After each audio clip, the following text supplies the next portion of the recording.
Yeah, welcome to speedearning.in and a small stop-loss.in. So we are discussing today Friday's commodity market movement.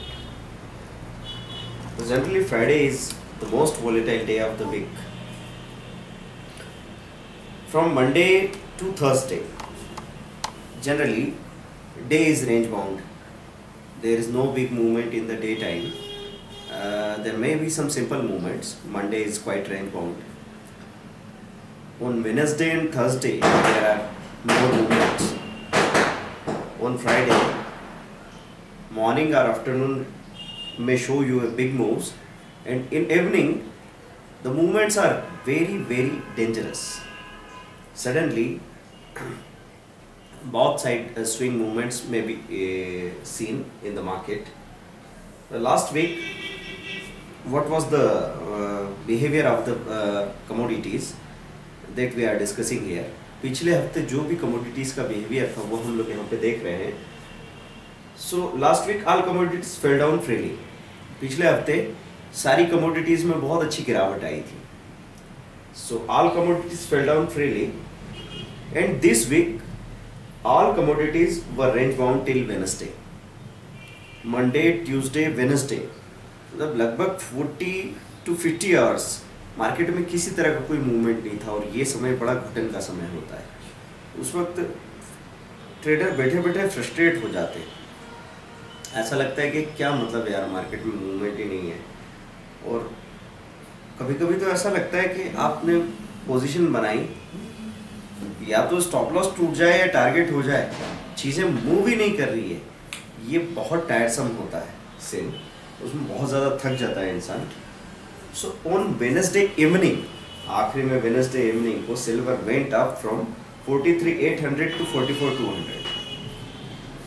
Evening में एकदम से movement आया 43,800 से 44,200 तक, and then it fell suddenly down, वापस ये 43,800 के लेवल पे आ गई.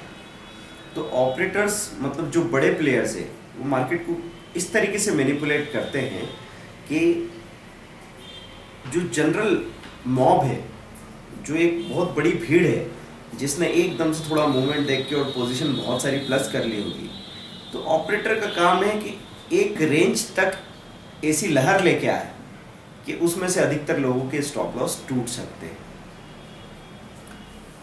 तो ऑपरेटर आपके एक्शन को अफेक्ट करने की कोशिश कर सकता है, लेकिन कोई ऑपरेटर आपका एक्शन डिसाइड नहीं कर सकता.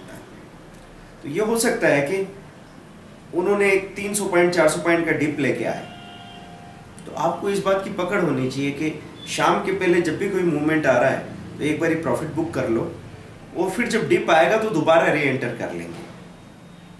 अगर आपने प्रॉफिट बुक नहीं किया और एकदम से डिप आ गया तो एकदम वो शॉकिंग होता है. इंसान ने जो प्रॉफिट देखा था और वो बुक नहीं कर पाया, वो इतना शॉकिंग होता है कि आप वहीं पे रुकते नहीं हैं जहाँ पे आपको प्रॉफिट मिल रहा था. प्रॉफिट नहीं मिला, इट्स ओके, आप ठीक ठाक बराबरी की पोजीशन पे हो, लेकिन तब आप रिएक्ट करके माइनस या लॉस की पोजीशन में चले जाते हैं. तो एक तरीके से सिल्वर ट्रिपल बॉटम बना रही थी, डबल बॉटम या ट्रिपल बॉटम फॉर्म कर रही थी.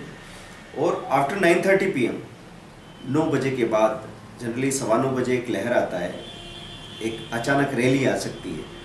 तो आफ्टर 9:30 PM सडनली सिल्वर में ऐसा मूवमेंट आया कि वो 44,000 से सीधी 45,000 जाके रुकी. There was a straight 1,000 point movement.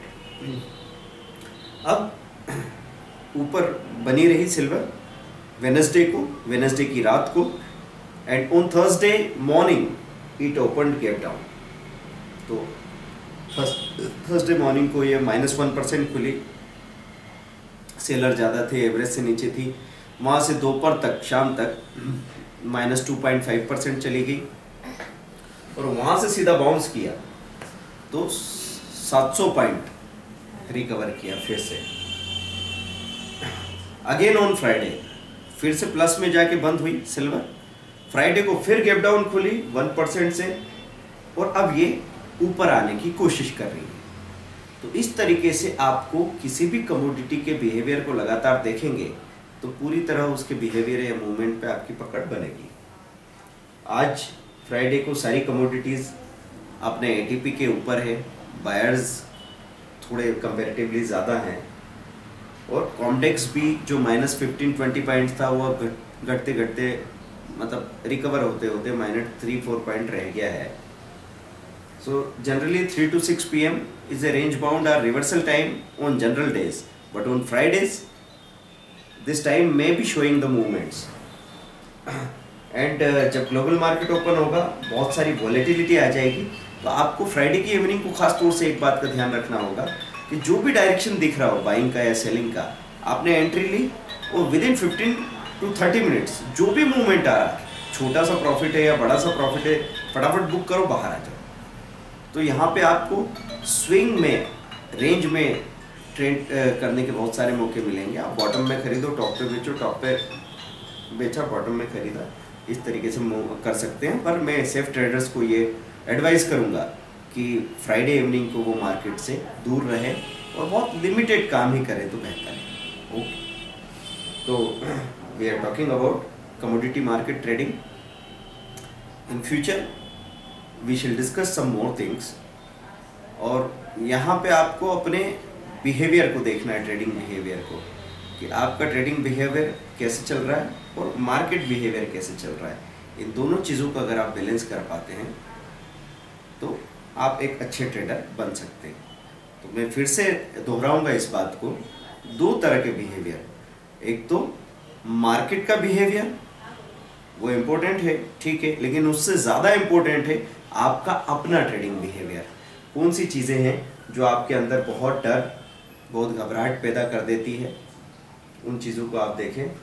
और आगे सारी चीज़ें हम यहाँ पे स्क्रीन पे डिस्कस कर सकते हैं।